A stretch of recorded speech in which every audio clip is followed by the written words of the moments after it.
Music ভিডিওটা আসলে Indian একটা কোম্পানি টি সিরিজের ব্যানারে তৈরি হচ্ছে, হিন্দিতেই হচ্ছে এটা।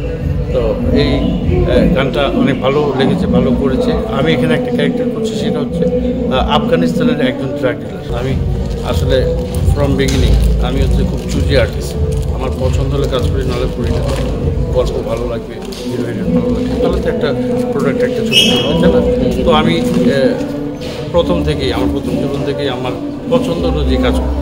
তো এই মিউজিক ভিডিওটা তুমি যেটা বললা যে আমি নেশা হয়ে গেছে, নেশা না, এটা আমরা হচ্ছে শিল্পী, আমাদের অভিনয় করার নেশা থাকতেই। আর এটা আমাদের অভিনয় যে ভিলেন ক্যারেক্টারটা করছে, এটা আমাদের শিল্পের বাইরে না, তাই না? এটা আমারই তো লাইফ। এটা মিউজিক ভিডিও হতে পারে আর এটা ছবি, তাই না? দুটো একই। যাই হোক, এই মিউজিক ভিডিওটা আসলে ইন্ডিয়ান একটা কোম্পানি টি সিরিজের ব্যানারে তৈরি হচ্ছে, হিন্দিতেই হচ্ছে এটা। তো এই গানটা অনেক ভালো লেগেছে, ভালো করেছে। আমি এখানে একটা ক্যারেক্টার করছি, সেটা হচ্ছে আফগানিস্তানের একজন ড্রাগ ডিলার। তো ডিরেক্টর সাহেব আমাকে চয়েস করেছেন, বিদায় নিয়েছেন। আর এই গানটার নাম হচ্ছে মেহবুবা। গানটা গেয়েছেন পাকিস্তানি একজন শিল্পী রাজা কাসেম এবং বাংলাদেশি একজন রুবাইদা। তো যাই হোক, অনেক ভালো লেগেছে, গানটা ভালো করছে। এই মিউজিক ভিডিওটা যেটা ভালো হয়, কারণ এই মিউজিক ভিডিও ছবি পরস্পর সব এক, তাই না? আর আমাদের অভিনয় সেম। তো আমি যেই দু একটা মিউজিক ভিডিও করেছি, সবগুলো মোটামুটি দর্শক নন্দিত হয়েছে আর কি, মানে অনেক ভাইরাল হয়েছে গানগুলো। যার জন্যে এটা তো আমাদের আসলে প্রফেশনের মধ্যে পড়ে, কিংবা আমার শিল্পত্বর মধ্যেই পড়ে। যেহেতু আমি প্রথম থেকেই বলেছি যে আমি চুজি আর্টিস্ট, আমার খুব চুজ না হলে আমি, মানে পছন্দ না হলে আমি করবো না। এই গানটার ভিতর আমার যে সিকোয়েন্স আছে, এটা আমার অনেক পছন্দ হয়েছে, যার জন্যই আমি এই গানটা করছি। বড় পর্দায় কেন দেখবেন? বড় পর্দায় সেটা হচ্ছে যে আপনারা খুব ভালোভাবে জানেন, এখন ছবি অনেক কম হচ্ছে, খুব কম হচ্ছে, ছবি হচ্ছেই না। ছবি যেটা হচ্ছে শাকিব খান করছে। Shakib Khan is a superstar. Shakib Khan মানে বাংলাদেশ।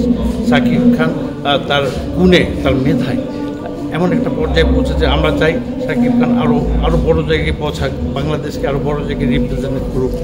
তো যাই হোক, এখানে হচ্ছে ডিরেক্টরদের হয়তোবা চিন্তা চেতনা থেকে হয়তো লাগেনি কিংবা নেয়নি। আমরা তো বলতে পারি না আমাকে ছবিতে নেন কিংবা ইয়েতে নেন, তাই না? আমার তো পছন্দ না হলে, আর যদি আমাকে না লাগে, তাহলে আমি কেন বলবো আমাকে নেন? আর আমাকে যদি লাগে, ওই জায়গায় আমার ক্যারেক্টারে যদি লাগে, ডনকে লাগবে, তাহলে আমাকে নিবেই, কেন নেব? হয়তো রিলেশনের উপর অনেক কিছু ডিপেন্ড করে এখন। আর এখন এমনি ছবি হচ্ছে না, তোমরা নিজেরাই আর জানো, নিজেরাই তোমরা বোঝো যে ছবি হচ্ছে না। ছবি দুই একটা হচ্ছে, বিগ বাজেটের ছবি হচ্ছে, সাকিব করছে। সাকিবের সাথে আমি আমার লাস্ট ছবি করেছি, আমি হচ্ছে প্রিয়তম ছবিতে, খুব আলোড়ন সৃষ্টি করেছে ছবিটা। তারপরে সাকিবের সাথে আর কোনো ছবি করা হয়, হয়তো বছরে আসবে। একটা কথা হচ্ছে, মানে নতুন বছর শুরু হবে।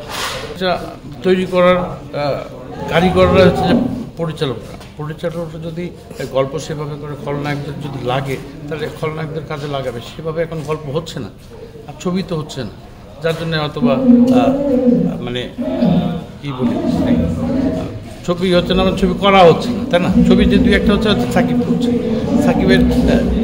সাকিবের একটা হয়তো বলার আমাদের অধিকার থাকতে পারে সাকিবের প্রতি, যেহেতু সাকিবের সাথে অনেক ছবি করেছি। সাকিবের বলা উচিত যে এই ক্যারেক্টারগুলো, এই আমাদের আর্টিস্ট বেশ করে, আমাদের আর্টিস্টগুলো, তাহলে হয়তো নিতে পারে। না, আমরা তো বলতে পারি না আমাদের নেন, বলা যায়। দ্বন্দ্বের সংকট সমাধানে কী করা যেতে পারে বলে আপনি মনে করেন? নট অনলি খলনায়ক সংকট, মানে সব ধরনের সংকটে আমাদের ইন্ডাস্ট্রিতে আপনারা নিজেরাই খুব ভালোভাবে জানেন। কারণ এই সংকট মোকাবেলা করতে হলে আপনাদেরকে মেধাবী লোকজনদেরকে কাজে লাগাতে হবে। কোনো আত্মীয়করণ করা যাবে না। আর আমি একটা স্লোগানে বিশ্বাসী, আমার নিজের স্লোগান, সেটা হচ্ছে যে ডন সবসময় সত্য সুন্দর সৃষ্টির পক্ষে আজীবন থাকবে এবং আছে ইনশাল্লাহ, তাই না? আরেকটা ব্যাপার, সেটা হচ্ছে যে এই যে আর্টিস্টদের মধ্যে আমার কথা হচ্ছে যে শিল্পীর মধ্যেই তো শিল্পত্ব কাজ করবে। একজন শিল্পীর শিল্পত্বটাই হচ্ছে যে মেইন অস্ত্র, তাই না? তার শিল্পত্বটা যদি বিকিয়ে দেয়, শিল্পত্বটা যদি তার কাছ থেকে হাতছাড়া হয়ে যায়, তাহলে জিনিসটা ভালো লাগবে না, কিংবা সেই ওই জায়গায় থাকবে না। ইলেকশনের মধ্যে আমরা প্রত্যেকবারই দেখি একটা গণ্ডগোল। আমার কথা হচ্ছে যে ইলেকশনে পাস করলে কী হবে, ফেল করলে কী হবে, তাই না? আমি তো আজীবন ইলেকশনটাকে ফান হিসেবে নিছি। কোনোদিন আমাকে সবাই বলে, মিশা ভাই সবাই বলে, মানে এরা তো এক এক সময় এক এক প্যানেল হয়ে যায়, আমরা পড়ি বিপাকে। আমার কথা হচ্ছে শিল্পীদের মধ্যে দ্বন্দ্ব থাকবে কেন, শিল্পীদের মধ্যে জেলাসি থাকবে কেন? শিল্পীরা তো শিল্পীর মতো, তাদের শিল্পত্বকে নিয়ে বেঁচে থাকবে, তাই না? তো এই জিনিসটা আমার ভালো লাগে না। আমি জানি না, আমি হয়তো ছোটো বড় কথা বললাম, কিন্তু ভাবা উচিত সব শিল্পীদের। আমরা সবাই শিল্পীরা একসাথে থাকবো, আমাদের মধ্যে কিসের দলাদলি দ্বন্দ্ব? যদি শিল্পত্বই না থাকে, শিল্পীর মধ্যে যদি শিল্পত্ব না থাকে, তাহলে কিসের শিল্পী? Thank you very much. বর্তমান বিএফডিসির পরিস্থিতি কেমন দেখেন? আমি নিজেই বলছি এবং আপনারা নিজেই সব চোখে দেখছেন সব, যে এখন তো কোনো কাজই হচ্ছে না। আমি প্রায় 1 বছর কি 1.5 বছর পর এই কাজ করছি, যদি মিউজিক ভিডিও ফিল্মের না। তারপর আমার আক্ষেপ কিংবা আমার কষ্ট, আমার চাওয়া পাওয়া যেটা, সেটা হচ্ছে যে এফডিসিটা কেন এত অবহেলিত? এটা উপর লেভেল থেকে, সরকার লেভেল থেকে কিংবা মন্ত্রণালয় থেকে একটা দেখা উচিত আমার মনে হয়। কারণ আমরা 10 বছর, 15 বছর, 20 বছর আগে যে ছবিগুলো করেছি, অনেক ছবি করতাম একসাথে।